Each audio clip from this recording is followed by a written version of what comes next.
बारिश और बर्फबारी की वजह से कांग्रेस के रहनुमा कश्मीर में फंसे हुए थे। फजाई खदमात बहाल होने के बाद कुछ रहनुमा दिल्ली पहुंच गए हैं, कुछ अब भी श्रीनगर में हैं। आज तो पहला दिन है, प्रेसिडेंट का अभिभाषण होता है, तो उसमें हम बहुत पार्टिसिपेट करना ये बड़ी इच्छा थी हमारी, लेकिन हमको मौसम साथ नहीं दिया, इसीलिए देरी हो गई। इसीलिए हम क्षमा चाहते हैं।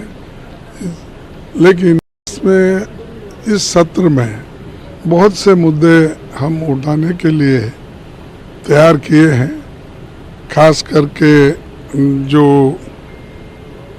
इन्फ्लेशन, अनएम्प्लॉयमेंट, ये तो मुद्दे पहले से भी है। उस साथ ही साथ जो ये देश का पैसा बर्बाद हो रहा है, जो LIC का हो, SBI का हो, नेशनलाइज दूसरे बैंकों का हो, पूरे सरकारी बैंक मन माने जो चंद कैपिटलिस्ट लोगों को पैसे देकर आज उनके पैसे बर्बाद कर रहे हैं। उसके बारे और जो रिपोर्ट्स इकोनॉमिक सर्वे के ऊपर भी जो कुछ आएगा वो भी हम बताएंगे।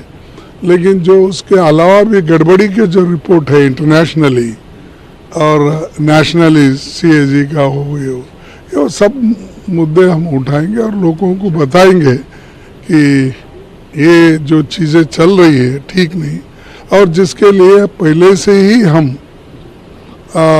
बेचैन थे कि भाई ये ऐसा देश में हो रहा है, फिर भी सरकार इसके बारे में सोच रही नहीं, कदम नहीं उठा रही। तो इसके लिए हम हाउस में सारी चीज़ें उठाएंगे।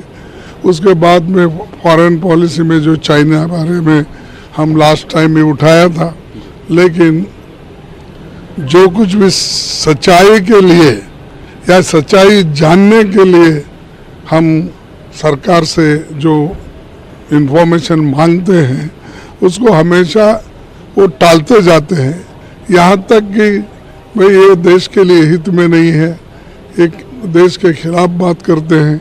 ऐसे जो एक भ्रम पैदा करके लोगों में उन चीज़ों को टालते हैं, उसके लिए हम वो चाइनीज़ जो बॉर्डर इशू है उसको भी हम उठाएंगे, और सारी चीज़ें जो अपोजिशन पार्टी के लोग भी अपनी बातें आज बिजनेस एडवाइजरी कमेटी में बोलो या ऑल पार्टी मीटिंग में रखी है, वो सारी चीज़ों को लेकर हम सब मिलके लड़ेंगे।